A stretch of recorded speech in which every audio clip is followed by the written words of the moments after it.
Shalom. Call halal Yahweh Bashem Abishai Bahashem Rakakbudash. Double honors unto the apostles and the elders. Salutations to all my fellow laborers doing this work in truth and sincerity. Alright, risking their lives and their freedom to do so now more so than ever. To the scattered, hopefully elect that are scattered around the four corners of the earth, that be like unto the speckled bird, and to the Akwath, you few sisters that are listening and learning, to you I say Shalom. This is your brother Malcolm from the branch of the Great Millstone here in Chicago. Profiling a couple short videos that the brother Rawi La Yasharala Yahushua is coming back. That's on his page that he put up. They're short but powerful. Kind of have the effect that Obadiah has, you know. And it's the profile of the two videos in the middle with the sisters. You know, the one that says wake up, and the other one says that Hebrew Israelites are waking up and Europeans are afraid, is basically, you know, and it's true. All right. So without any further ado, I'm going to let these play, and then I'm going to talk about Gog and Magog and tie it all together. All right. Because I watched a video with Anita Calmeda yesterday, and how the fighting is intensifying in the Valley of Jehoshaphat between Amalek and Esau, between Gog and the Amalekites, you know, because remember the Russians are actually Edomites, but they're in the land of Gog and Magog, so the Lord is referring to them by that name. Don't get it twisted. They're not the Japhetic nation of Gog and Magog. All right, and a lot of, you know, and people think that the Russians are gonna, you know, and the Chinese are going to reign victory in this after they destroy Babylon the Great, which they're prophesied to do. But after that, their fall comes. And through the reading of those scriptures, you're going to completely and totally see through the scriptures how the nation of people that are over in the land of Israel are nothing but Edomite imposters posing. All right. They're just the former Romans and Greeks, and they weren't even really those, you know, Amalek and the rest of the Edomite tribes that are there. So without any further ado, let's let this video play. Hope the sound is. According to the Bible, genealogy, and history, the so-called African Americans Let's take are the that true back. Israelites. I hope you heard me clearly. Because this ain't a joke. This ain't no... Let's take it back. According to the Bible, genealogy, and history, the so-called African American are the true Hebrew Israelites. I hope you heard me clearly. Because this ain't a joke. This ain't no extremist movement. This is deep, and we have no time for games. So what if I told you the truth? Would you call me insane? Let's see. To my brethren, all my black sisters and brothers, Isaiah said he leave our name from being called the chosen. That's why in this country we're only known as Negroes and coloreds, but we're Israelites. And the people in the power knew that the Bible is our true history, so they painted Jesus white and made laws that prevented us from knowing how to read. But nowadays, they just keep us hypnotized by the dopest beats, so you can't even see the tactics that are keeping you asleep.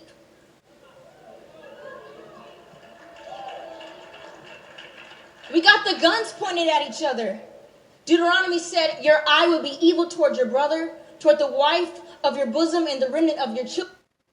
You know, that's heavy. I'd actually like to see the rest of that video, but that was only a minute, and I could do an hour lesson off the just a couple of the points that she brought out, because it's all so true. All right, let's play another video, short video of another sister being bold in her little bit of knowledge that she has. But you know, it's exciting when you wake up, when you learn who you are, you know.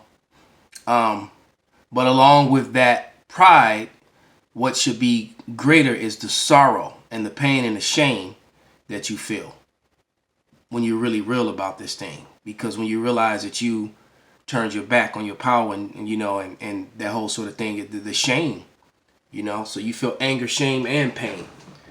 I didn't see that part from her, but nevertheless, here we go. An experience that I am the true Hebrew, the people of God. What was a mind-blowing experience? That I found out that I am Negro, therefore I'm part of the Igbo tribe, therefore I am the original family. I have to speak. Let's pause it for a moment. Being a Negro doesn't mean you're an Igbo. All right, Igbos are Israelites because she could either be Judah, Benjamin, or Levi. Although I do believe through her spirit that she's Judah, but nevertheless, you know, you just can't, you know. So what she's saying is a half truth. It's close, but not 100% accurate. But one thing that is 100% accurate is that the so-called Negroes that were brought here to the Americas in the 1600s were indeed of the southern kingdom of the nation of Israel, of who the world calls God. They're his people. Original God's people, the Israelites, the Hebrews that God set apart from everybody on earth. Preach. Gave us land, holy land, and it's ours. It belongs to us. And forever they've been saying we're Christians, we're not Jews, we're the Gentiles, and we're just gonna have to pray our way into heaven. Okay. We're not already that's not already our inheritance. We have to make it our we have to go extra in order to get into the kingdom of heaven. And the whole time that's our land. We the chosen people. That's right. The chosen ones. That's right. And they we the chosen lie. people. All the people in Israel right now is Romans and Europeans and trying to take over and impersonate. So there it is. All right. What you're witnessing is according to the valley of the dry bones. Jake is waking up, and it's a beautiful thing. But let's go into this prophecy about Gog and Magog. All right, and this is what happened because the Lord destroys the armies of Gog and Magog after they destroy Babylon, which is the land of America. All right. So this is I'm not going to read the whole chapter, but I'm definitely going to read most of it and then get some precepts toward the end. But this is Ezekiel 39th chapter, starting at verse 1. It says, "Therefore, thou son of man, prophesy against Gog, and say, Thus saith Yahweh power, Behold, I am against thee, O God, chief of Meshach and Tubal. And I will turn thee back and leave but the sixth part of thee will I cause thee to come up from the north parts, and will bring thee upon the mountains of Israel. And I will smite thy bow out of thy hand, and I will cause thine arrows to fall out of thy right hand." All right, so the Lord is going to bring down their armies.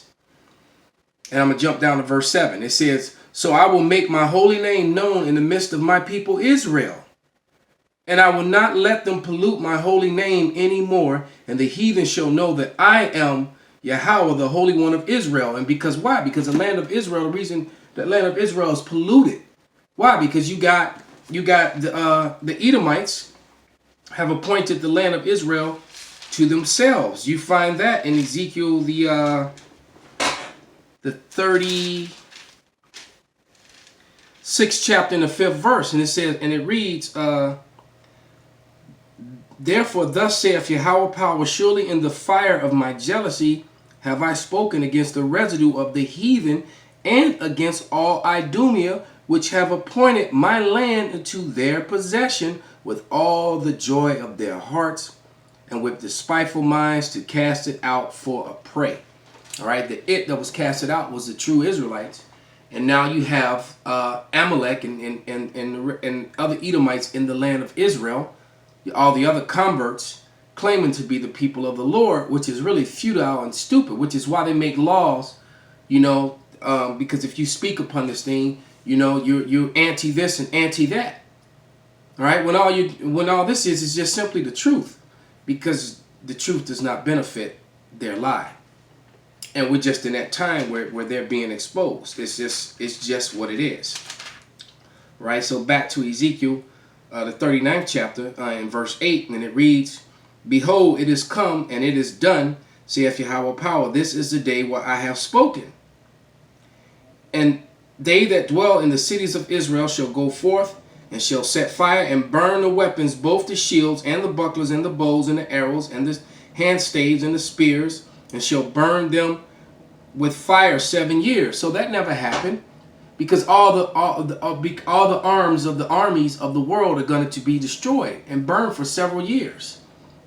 All right, they're going to be destroyed. They're going to be burned up. And so that is a very important point, because all the tanks and the guns, they all have to be melted down and destroyed, and that hasn't happened. And the only way Israel gets restored is when this happens. This is a part of the prophecy. So this is how you know, yet again, that the people in the land are not the people, and that Israel is not home yet, because there's not peace on earth. There's no more wars when Israel goes home, because all the weapons get rounded up and destroyed, as I just read. All right? So that they shall take no wood out of the field, neither cut down any out of the forest, for they shall burn the weapons with fire, and they shall spoil those that spoiled them, and rob those that robbed them, saith Yahweh power. All right? So the Israelites are going to plunder and pillage those that did this unto them.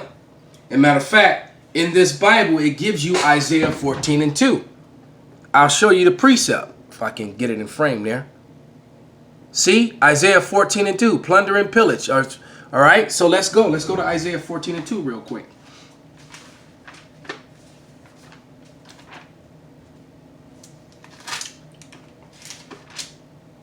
And it reads, well, I started verse 1, but the point is in verse 2. For Yahweh will have mercy on Jacob, and will yet choose Israel, and set them in their own land, and the strangers shall be joined with them, and they shall cleave unto the house of Jacob. Those strangers are the Israelite foreigners that are scattered, that be like unto the speckled bird, that look like the other heathen. They're going to be scared and confused, when this whole deal starts going down, because the Spirit is going to reveal that they're Israelites, but they're going to look like the heathens. All right? Verse 2.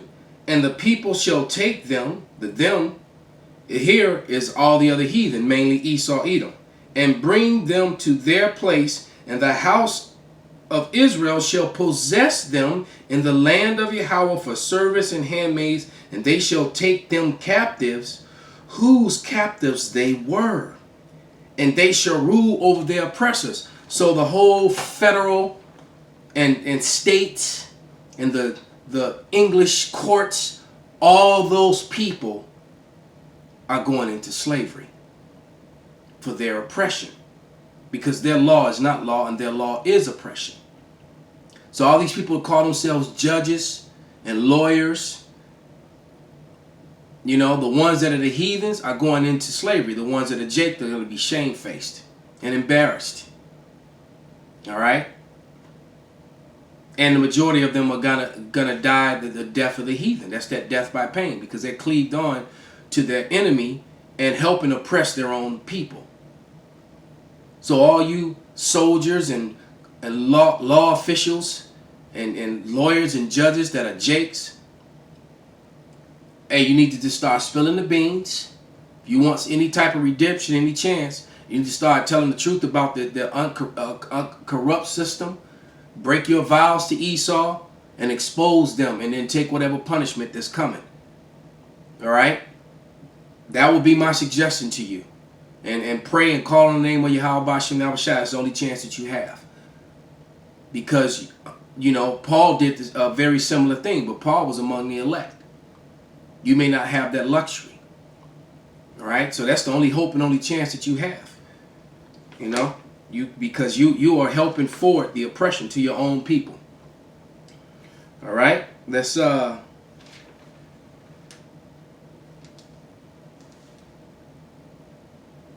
I'm going to jump to verse 12. And it says, "In 7 months shall the house of Israel be burying them, that they may cleanse the land. Yea, the people of the land shall bury them, and it shall be to them renowned the day that I shall be glorified, saith Yahweh power." All right? "And they shall sever out men of continual employment, passing through the land to bury with the passengers those that remain upon the face of the earth, to cleanse it. After the end of the 7 months, they shall they search." So basically, all those dead bodies from this great battle and this destruction that the Lord is going to bring, the first employment, because employment basically means you're a slave, you're being oppressed. Little do you people know that. But the first employment of Esau, Edom, and the heathen is to bury all those dead bodies, to bury their own family members and their own armies. So the weapons are going to get destroyed, and then they're going to have the employment of burying all those dead bodies. To what? To cleanse the earth. Because those dead bodies will help cleanse the soil so that life can grow again. The trees and the et cetera, et cetera. You know, from the dust you came to the dust you return. All right? Because the earth's going to have to go through a cleansing period. All right? Now I'm going to jump to verse 22. So the house of Israel shall know that I am Yahweh their power, and from that day forward. And the heathen shall know that the house of Israel went into captivity for their iniquity, because they trespassed against me. Therefore hid I my face from them, and gave them into the hand of their enemies, so they fell all by the sword. And that's exactly what happened to us. And that's what this little sister is explaining. All right? We fell, and the Lord gave us into the hand of Esau, Edom, for a period of time.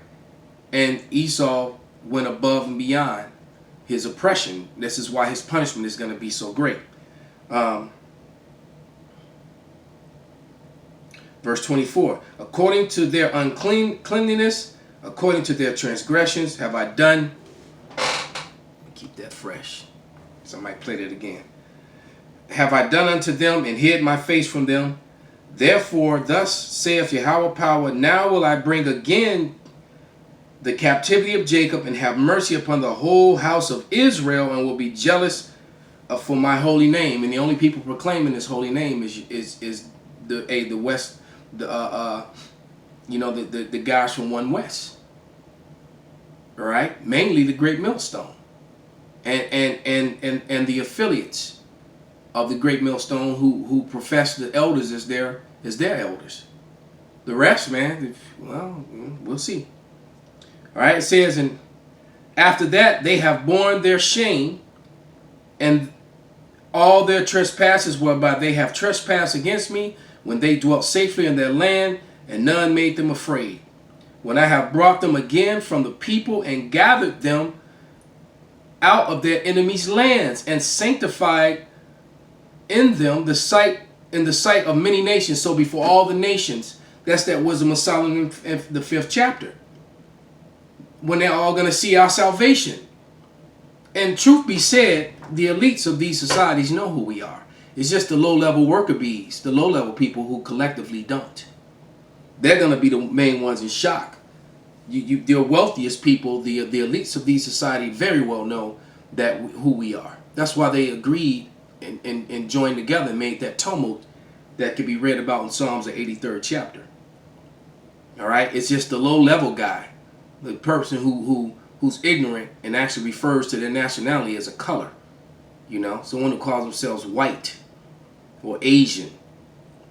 You know, people like that don't know their biblical nationalities. Okay, verse 28. We're winding down to the end here.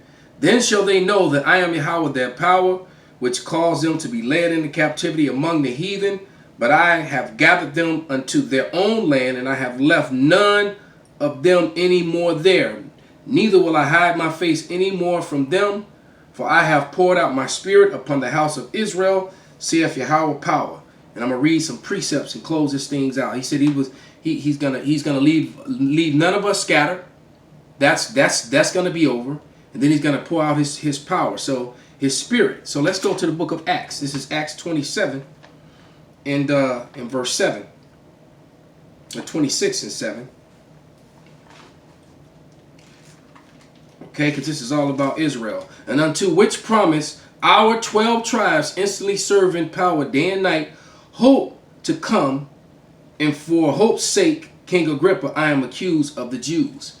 So this was all about Israel. The promises was, the whole book of Acts was about the Israelites, about those very same scattered Israelites, the ones that knew they were Jews, Benjamin and Levi, And whatever tribe, because there was a few Northern Kingdom tribes still there, a few. They weren't all 100% over here in the Americas. All right? So it was about them and the lands that they were scattered to. The people that were coming, and it's just ridiculous how stupid people try, how to read, use the book of Acts to graft everybody in. The people being grafted in are the scattered Israelites. And that inconvenient truth, in fact, is doing major damage. And that's the reason why why things are falling apart in this world so quickly now. The plagues are upon the other nations, man. Deuteronomy 30:7. All right, and he said he will begin to put these curses on the heathens, man. That's why everything is speeding up. Okay. So let me get these other quick precepts. Next precept is Zechariah 12:10. Let's grab that.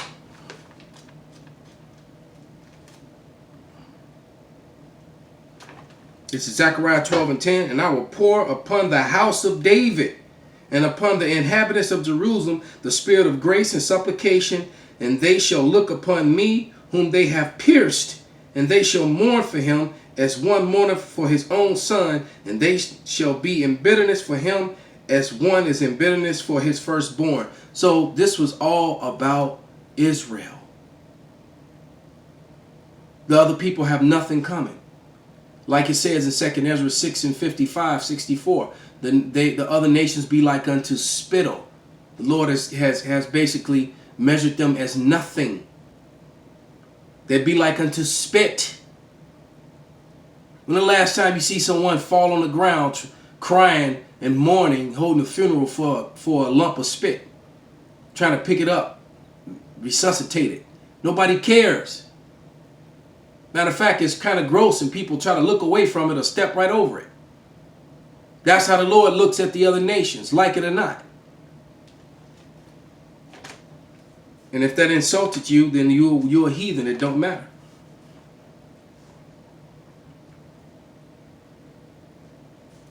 Let's go to Joel now. 2:28. And it reads, and it shall come to pass afterward, I will pour out my spirit upon all flesh, and your sons, your daughters shall prophesy, your old men shall dream dreams, and your young men shall see visions, man.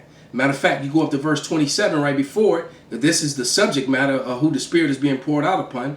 And ye shall know that I am in the midst of Israel, and that I am Yahweh, your power, and none else, and my people shall never be ashamed.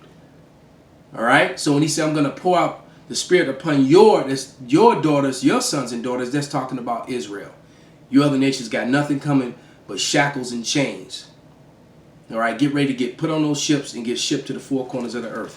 Let's go back to Acts and finish it. This is Acts 2:17.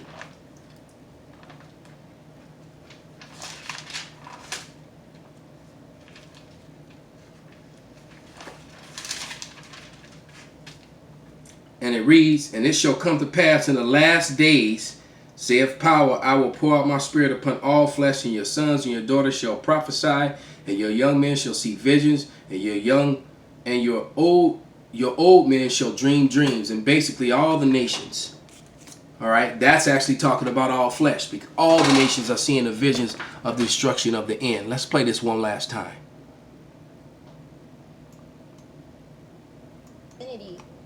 According to the Bible, genealogy, and history, the so-called African American are the true Hebrew Israelites. I hope you heard me clearly. Because this ain't a joke, this ain't no extremist movement. This is deep and we have no time for games. So what if I told you the truth? Would you call me insane? Let's see. To my brethren, all my black sisters and brothers, Isaiah said he leave our name from being called the chosen. That's why in this country we're only known as Negroes and coloreds, but we're Israelites.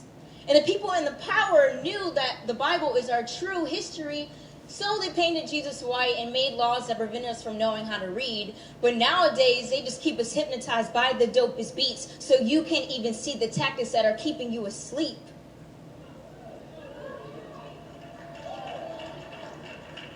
We got the guns pointed at each other. Deuteronomy said, your eye will be evil toward your brother, toward the wife of your bosom, and the remnant of your children. Hey, According to the Bible. Hey, with that, call Halal Yahweh Bashim Abashai Bashim Bakakwadash Wa Ababa Ball.